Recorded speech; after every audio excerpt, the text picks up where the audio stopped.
2021년 7월 17일 토요일 새벽기도 오신 여러분들 주님의 이름으로 환영합니다. 오늘 하나님께서 우리에게 주시는 말씀은 예레미야 32장 26절에서 44절까지의 말씀입니다.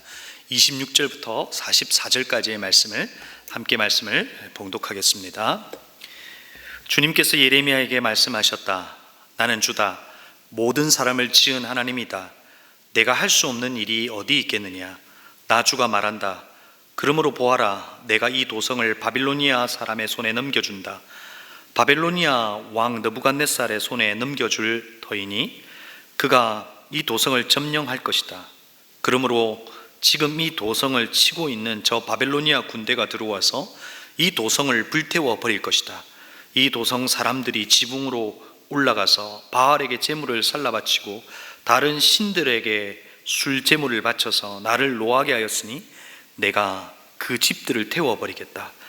이스라엘 백성과 유다 백성은 젊은 시절부터 내가 보기에 악한 일만을 하였다. 참으로 이스라엘 백성은 자기들의 손으로 만든 우상으로 나를 화나게만 하였다.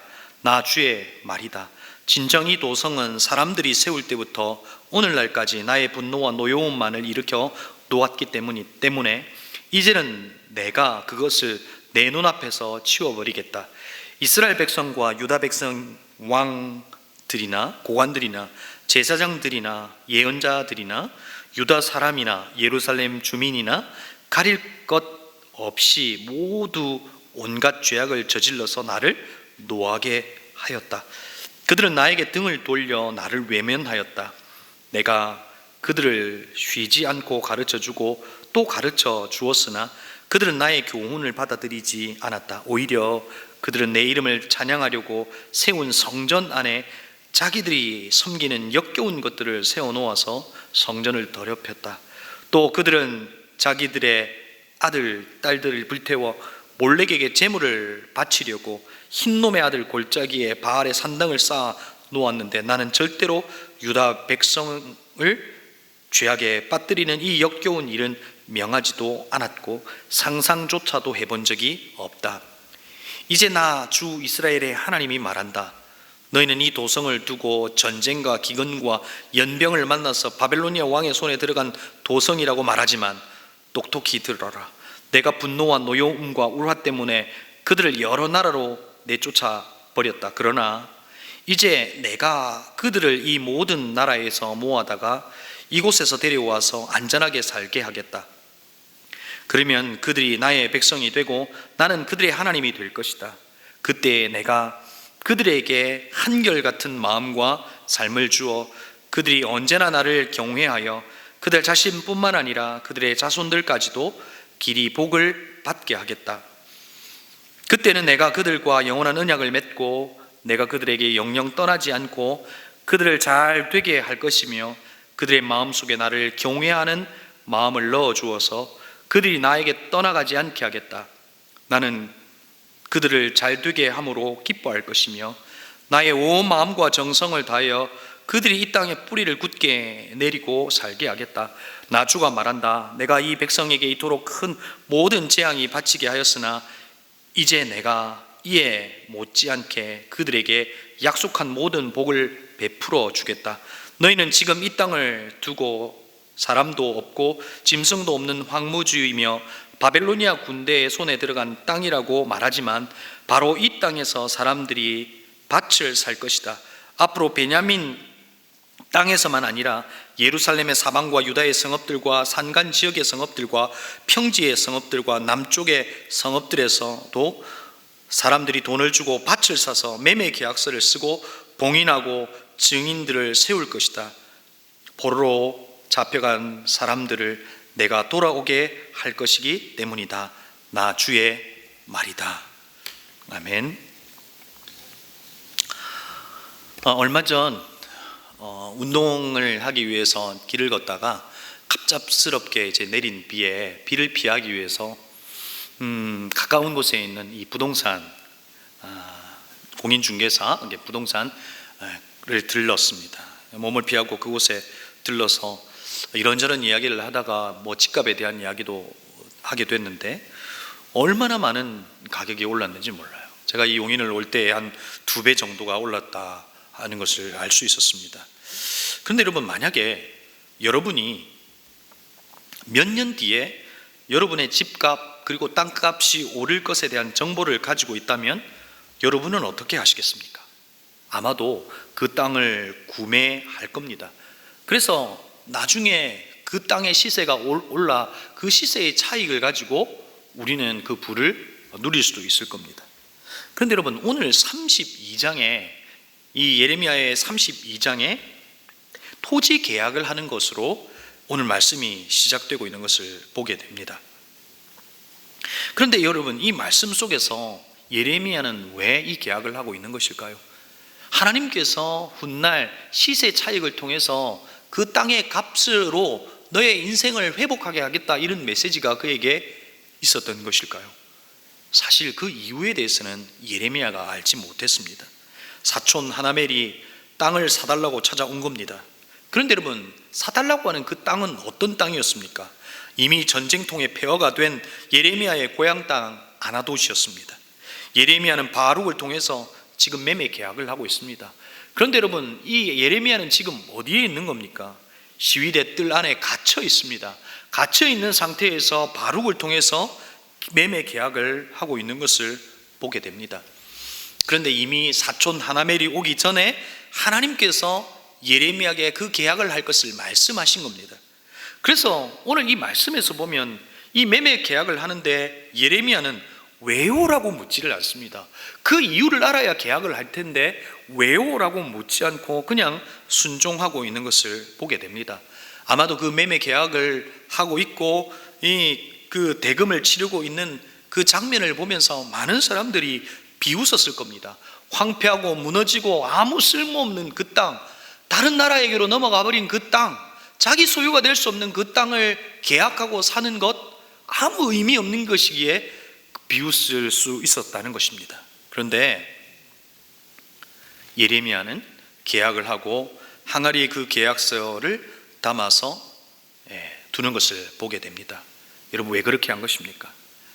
훗날 그 땅의 가치가 오르기 때문이 아니라 하나님께서 훗날 다시 그곳에 살게 하실 것이라고 하는 하나님의 약속, 하나님의 의지가 사실은 담겨져 있는 겁니다. 모두가 망했다고, 모든 것을 잃었다고 하는 시대 속에서 하나님은 그들을 향한 회복을 사실상 매매 계약을 통해서 알게 해 주신 것입니다. 근데 예레미야는 왜라고 묻지 않고 여러분 순종하고 있는 것을 보게 됩니다. 그런데 계약을 하고 난 이후에 사실상 예레미야가 하나님에게 기도합니다. 순종하고 나서 예레미야는 사실 하나님에게 기도하고 있지만 자신에게 찾아온 이 혼란스러움, 하나님의 행동에 대해서 이 혼란스러운 자기의 마음을 주님 앞에 아뢰며 사실상 왜요? 라고 질문하고 있는 겁니다.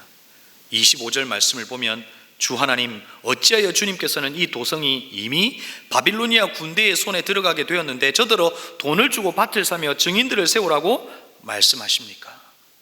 선순종 후 질문하고 있는 예레미야의 이 모습을 보면서 여러분 이해가 되십니까? 여러분, 예레미야는 어떻게 해서 순종한 겁니까? 예레미야는 하나님의 명령이었기 때문에 순종한 겁니다. 그럼에도 불구하고 오늘 기도의 방식으로 하나님 앞에 질문한 것은 무엇이었습니까? 하나님을 신뢰하고 하나님을 믿지만 그의 신앙은 맹목적 신앙이 아니라 하나님과 친밀하고 하나님과 소통하는 신앙이었다는 겁니다. 주님께 묻고 주님과 관계하고 그분으로부터 그 이유에 대한 답을 얻고 싶었던 겁니다. 그리고 그 기도와 그 질문 앞에 하나님께서 오늘 말씀을 통해서 답하시고 있는 것이 오늘 우리가 읽었던 본문입니다. 우리는 예레미야 32장을 묵상하면서 만났던 하나님, 그리고 오늘 이 말씀을 통해서 만나게 되는 하나님이 누구시냐는 겁니다. 오늘 그 하나님이 어떤 분이신지를 저와 여러분 함께 나누어 봤으면 좋겠습니다. 여러분, 이 말씀을 통해서 첫 번째 우리가 만나는 하나님은 신방하시는 하나님이십니다. 여러분, 예레미야는 갇혀 있습니다. 하지만 그는 기도 가운데 하나님의 말씀으로 찾아오시는 하나님을 만나게 됩니다. 여러분, 예레미야가 하나님을 찾아간 것이 아니라 사실상 하나님께서 아무것도 할 수 없는 그 자리에게까지 주님의 말씀으로 그를 찾아오신 것입니다. 그 하나님을 늘 예레미야는 만나고 있었던 겁니다.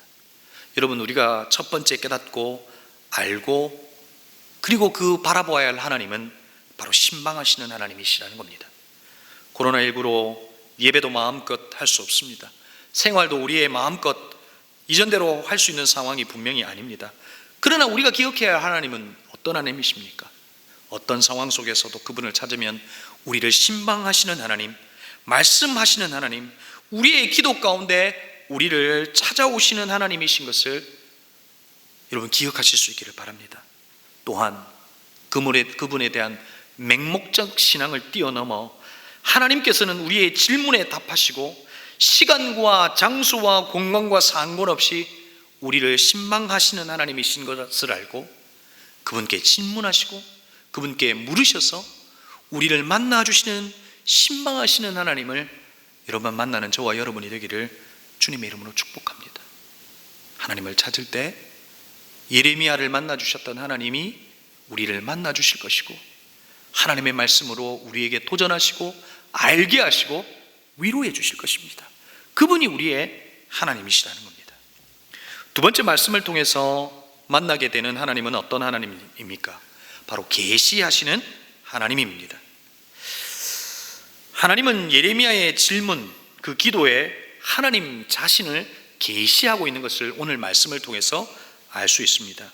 27절을 시작하면서 하나님 당신에 대하여 말씀하십니다. 나는 주다 모든 사람을 지은 하나님이다. 그리고 하나님은 모든 것을 하실 수 있는 하나님이심을 계시하고 있는 것입니다. 우리는 하나님의 능력이 어떻게 나타나기를 원하십니까? 내가 필요할 때, 내가 원하는 때 하나님의 능력이 나타나기를 원하는 겁니다. 여러분, 당시 이스라엘 백성들도 그와 같았지 않았을까요? 불타고 있는 유다, 하나님의 이 불심판의 예언이 있었고 그리고 그 불심판을 바라보면서 그 상황 속에서 건져내시는 전능하신 하나님에 대한 기대감이 있었을 겁니다. 그러나 하나님의 능력은 그 심판 앞에 드러나지 않고 오히려 그 심판이 완성되는 것을 보고 있습니다. 왜 그렇게 하신 것입니까? 오늘 33절에서 그 하나님의 마음을 밝히십니다. 바벨론의 공격으로부터 하나님께서 능력을 발하셔서 그들을 건져낼 수 있지만 건져내시지 않는 것은 하나님의 능력이 없어서가 아니라 하나님의 교훈을 듣지 않았기 때문에, 이스라엘 백성들이 하나님의 말씀을 듣지 않았기 때문에 하나님은 하나님이 공의로우신 분이신 것을 드러내셔야만 했다는 것입니다. 그것이 33절의 말씀이시라는 겁니다. 하나님의 능력을 심판하는 것으로 드러내신다 하는 것입니다. 그런데 하나님께서 하나님 심판하실 수 있는 하나님이라고 하는 것을 드러내시면서 그 이유에 대하여 구구절절 설명해 주고 계신 것을 보게 됩니다. 여러분, 하나님께서 왜 그들을 심판의 이유에 대해서 계속해서 설명하시는 겁니까? 하나님의 중심은 사실 심판에 있는 것이 아니라 돌이키는 것이기 때문에 이야기하고 계시는 겁니다. 바알에게 분향한 것, 바알 산당을 만든 것, 자녀를 불태워 몰렉의 신에게 바친 것, 우상 숭배한 것, 이 모든 것에 대해서 하나님은 실망하셨고 버리고 싶었고 너희들이 성전을 더럽혔기 때문에 심판하실 수밖에 없었다.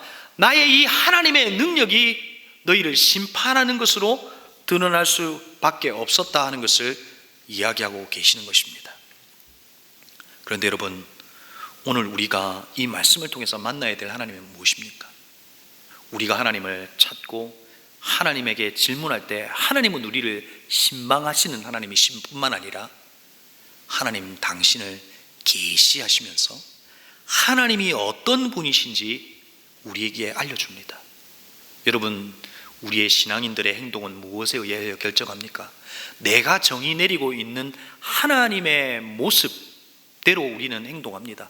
하나님이 두렵다고만 생각하는 사람은 늘 우리의 신앙이 두렵습니다. 하나님이 심판하시지 않을까라고 하는 두려움 속에 살아갑니다. 그러나 어떤 이들은 하나님이 언제라도 우리가 돌이킨다면 우리를 용서해 주시는 분이신 걸 알고 그분께 용서하는 자리로 나아가는 것을 보게 됩니다. 우리는 하나님을 아는 만큼 우리의 삶이, 우리의 행위가, 우리의 선택이, 우리의 행동이 결정되더라는 겁니다. 혹 우리 가운데 우리가 만들어 놓은 하나님의 모습, 하나님의 틀, 그래서 그대로 이루어지기를 바라고 있다면 그 하나님을 우리의 마음에 가두어 놓지 않기를 바랍니다. 그것을 깨뜨려 하나님을 날마다 알아감으로 아는 만큼 살아내는, 그 계시하시는 하나님을 만나는 저와 여러분이 되기를 주님의 이름으로 축복합니다. 여러분, 오늘 말씀을 통해서, 그리고 이 예레미야를 통해서 계속해서 알게 되는 것이 무엇입니까? 하나님의 목적은 심판이 아니라 구원이라고 하는 것을 우리는 알게 됩니다. 하나님께서 심판하시겠다라고 하는 그 말씀을 이야기하시면서 36절에는 갑자기 하나님께서 마음을 바꾸시는 것을 보게 됩니다. 하나님의 마음을 바꾸신 것이 아니라 진짜 하나님께서 품고 계신 하나님의 마음을 이야기하는 겁니다. 하나님의 궁극적인 목표는 심판이 아니라 구원이라고 하는 사실을 이야기하고 있는 겁니다. 36절에서 마지막 절까지는 하나님의 구원, 회복에 대하여 이야기하고 있습니다. 오늘 우리가 만나야 될 세 번째 하나님은 회복하시는 하나님이시라는 겁니다. 새 언약을 체결하시고 회복해 하시고 너희들이 큰 복이 될 것이라고 40절과 41절에 이야기하고 있습니다. 여러분, 40절 말씀을 한번 보실까요? 그때는 내가 그들과 영원한 언약을 맺고 내가 그들에게 영영 떠나지 않고 그들에게서 영영 떠나지 않고 그들을 잘 되게 할 것이며 그들의 마음속에 나를 경외하는 마음을 넣어주어서 그들이 나에게 떠나가지 않게 하겠다. 여러분, 하나님께서 회복의 메시지 속에 그 하나님의 간절함이 느껴지십니까? 하나님께서 새 언약을 맺으시고 하나님께서 우리에게 원하시는 것이 무엇입니까? 이제 너희들이 나를 떠나지 않았으면 좋겠다는 겁니다. 하나님이 변두리로 계신 분이 아니라 너희들의 삶의 중심이 되기를 원하시는 것입니다. 그리고 하나님은 하나님을 떠나지 않기 위해서 우리의 마음에 무엇을 넣어주신다고 말씀하십니까? 경외하는 마음을 이라고 되어 있습니다. 경외하는 마음을 넣어주어서 그들이 나를 떠나가지 않게 하겠다라고 말씀하십니다. 여러분, 이 말씀만 보면 하나님께서 마치 하나님의 경외의 마음을 우리에게 그냥 인위적으로 주입하셔서 그 경외의 마음으로 하나님을 바라보며 떠나지 않게 하겠다, 여러분, 우리는 그렇게 해석할 수 있지만 사실 그런 의미가 아닙니다. 여러분, 우리는 하나님께서 하나님의 공의를 드러내시면서 그 이스라엘 백성들이 심판받는 것을 통해서 하나님의 무엇을 드러내셨습니까? 하나님의 의를 드러내신 것입니다. 하나님의 공의를 드러내시고 공의의 하나님이신 것을 드러내셨습니다. 우리는 그것을 바라보며 두려워합니다. 그러나 하나님께서 약속을 통해서 또한 회복케 하시는 것을 보면서 하나님의 인애, 하나님의 헤세드, 하나님이 우리를 향한 사랑을 또한 드러내시는 겁니다. 여러분, 경외는 바로 하나님의 의와 하나님의 사랑이 공존하는 바로 그 마음입니다. 하나님의 심판과 하나님의 회복을 통해서 우리가 그 하나님을 경외하는 마음을 가지게 되어서 이제로부터 영원까지 하나님을 떠나지 않게 하겠다 하는 것입니다. 이것이 우리를 향한 하나님의 마음이라는 것입니다. 사랑하는 성도 여러분, 세 번째 우리가 경험해야 될 하나님은 회복해야 하는 하나님이신 것을 잊지 않기를 바랍니다.